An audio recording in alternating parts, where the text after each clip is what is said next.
ਉਹੀ ਕਹਿ ਰਿਹਾ ਸਰ ਨੂੰ ਕਿ ਬੜੀ ਮੁਸ਼ਕਿਲ ਆਉਂਦੇ ਤਕਲੀਫਾਂ ਨਾਲ ਆਉਂਦੇ ਨੇ। ਇੱਕ ਸਿਰਸਾ ਤੋਂ ਆਇਆ ਹੈ, ਇੱਕ ਮੁਰਾਦਾਬਾਦ ਤੋਂ ਆਇਆ।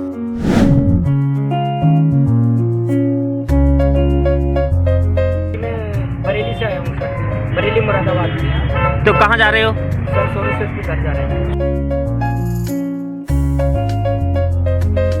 ਮੈਨੂੰ ਲੱਗਦਾ ਕਿਤੇ ਨਾ ਕਿਤੇ ਪਿਆਰ ਹੈ ਔਰ ਉੱਪਰ ਵਾਲੇ ਦੀਆਂ ਦੁਆਵਾਂ ਨੇ ਕਿ ਮਾਪੇ ਦੀਆਂ ਦੁਆਵਾਂ ਨੇ ਕਿ ਅੱਜ ਇੰਨਾ ਪਿਆਰ ਮਿਲ ਰਿਹਾ।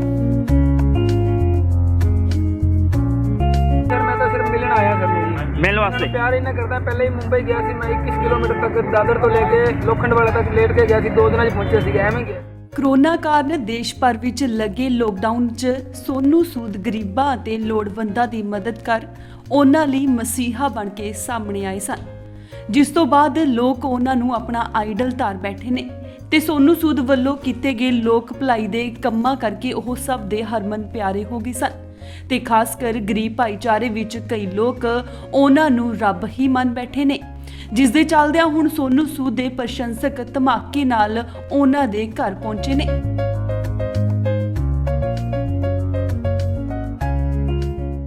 ਲੋਕਡਾਊਨ ਦੌਰਾਨ ਸੋਨੂ ਸੂਦ ਵੱਲੋਂ ਲੋੜਵੰਦਾਂ ਦੀ ਕੀਤੀ ਗਈ ਮਦਦ ਨੇ ਸੋਨੂ ਸੂਦ ਦੇ ਪ੍ਰਸ਼ੰਸਕਾਂ 'ਚ ਉਹਨਾਂ ਦਾ ਸਤਿਕਾਰ ਵਧਾਇਆ।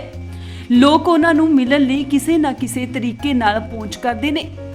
ਹੁਣ ਇੱਕ ਵਾਰ ਫਿਰ ਅਜਿਹਾ ਅਨੋਖਾ ਦੇਖਣ ਨੂੰ ਮਿਲਿਆ ਜਿੱਥੇ ਕਿ ਸਿਰਸਾ ਤੋਂ ਕੁਝ ਲੋਕ ਸੋਨੂ ਸੂਦ ਨੂੰ ਮਿਲਣ ਉਹਨਾਂ ਦੇ ਘਰ ਪਹੁੰਚੇ।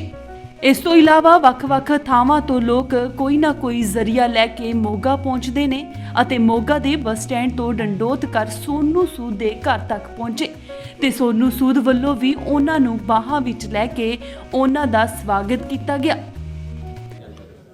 ਮੈਂ ਉਹੀ ਕਹਿ ਰਿਹਾ ਸਰ ਨੂੰ ਕਿ ਬੜੀ ਮੁਸ਼ਕਿਲ ਆਉਂਦੇ ਤਕਲੀਫਾਂ ਨਾਲ ਆਉਂਦੇ ਨੇ। ਇੱਕ ਸਿਰਸਾ ਤੋਂ ਆਇਆ ਹੈ, ਇੱਕ ਮੁਰਾਦਾਬਾਦ ਤੋਂ ਆਇਆ ਔਰ ਮੈਂ ਜਿੰਨੇ ਲੋਕ ਪਹਿਲਾਂ ਵੀ ਬੰਬੇ 'ਚ ਆਏ ਨੇ ਮੈਂ ਉਹਨਾਂ ਨੂੰ ਇਹੀ ਕਹਾਂਗਾ ਕਿ ਇੰਨੀਆਂ ਤਕਲੀਫਾਂ ਨਾ ਪਲੀਜ਼ ਤੁਸੀਂ ਸੋ। ਮੈਨੂੰ ਪਤਾ ਕਿ ਦੇਸ਼ ਦੁਨੀਆ ਦੇ ਬਹੁਤ ਤਕਲੀਫਾਂ ਨੇ ਬਟ ਥੋੜਾ ਟਾਈਮ ਲੱਗੂਗਾ ਦੂਰ ਹੋਣ ਨੂੰ। ਇਕੱਲਾ ਤਾਂ ਨਹੀਂ ਮੈਂ ਕਰ ਸਕਦਾ ਬਟ ਹਾਂ ਜਿੱਥੇ ਵੀ ਖੁਸ਼ ਰਹੋ, ਤੁਹਾਡੇ ਪਰਿਵਾਰ ਵਾਲੇ ਜਿੰਨੇ ਤਕਲੀਫਾਂ ਦੂਰ ਹੋਣ ਜਲਦੀ।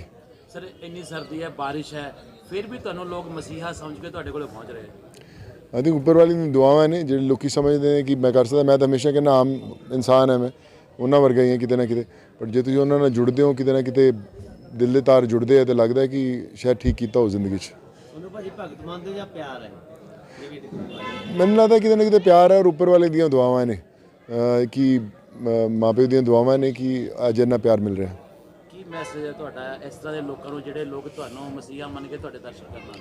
ਦੇਖੋ ਮੈਂ ਸਾਰਿਆਂ ਨੂੰ ਇਹੀ ਕਹਿਣਾ ਚਾਹੁੰਦਾ ਕਿ ਮੈਨੂੰ ਪਤਾ ਹੈ ਮੁਸ਼ਕਿਲਾਂ ਬਹੁਤ ਨੇ, ਤਕਲੀਫਾਂ ਬਹੁਤ ਨੇ ਬਟ ਰਿਸਕ ਨਾ ਲਓ ਤੁਸੀਂ। ਆਪਣਾ ਲਾਈਫ ਦਾ ਬੜਾ ਰਿਸਕ ਹੁੰਦਾ ਜੋ ਤੁਸੀਂ ਲੇਟ ਕੇ ਇੰਨੇ ਕਿਲੋਮੀਟਰਸ ਆਉਂਦੇ ਹੋ ਔਰ ਤਕਲੀਫਾਂ 'ਚ ਸਹਿਣ ਕਰਦੇ ਹੋ ਤੇ ਪਲੀਜ਼ ਨਾ ਤੁਸੀਂ ਸਹਿਣ ਕਰੋ, ਇੱਦਾਂ ਦੀ ਤਕਲੀਫਾਂ ਨਾ ਲਓ। ਮੈਂ ਉੱਪਰ ਵਾਲੇ ਨੂੰ ਦੁਆ ਕਰਾਂਗਾ ਔਰ ਆਪਣੀ ਤਰਫੋਂ ਵੀ ਕੋਸ਼ਿਸ਼ ਕਰਦਾ ਰਹਾਂਗਾ ਕਿ ਤੁਹਾਡੀ ਤਕਲੀਫਾਂ ਜਲਦੀ ਦੂਰ ਹੋਣ ਬਟ ਪਲੀਜ਼ ਧਿਆਨ ਰੱਖੋ ਆਪ ਆਪਣਾ ਔਰ ਉੱਪਰ ਵਾਲੇ 'ਤੇ ਵਿਸ਼ਵਾਸ ਰੱਖੋ। ਸਰ ਇਹ ਡੰਡੌਤ ਕਰਕੇ ਆਏ ਯਾਰ, ਕਿੱਥੋਂ ਆਏ ਯਾਰ, ਕਿੰਨੇ ਜਣੇ ਆਏ?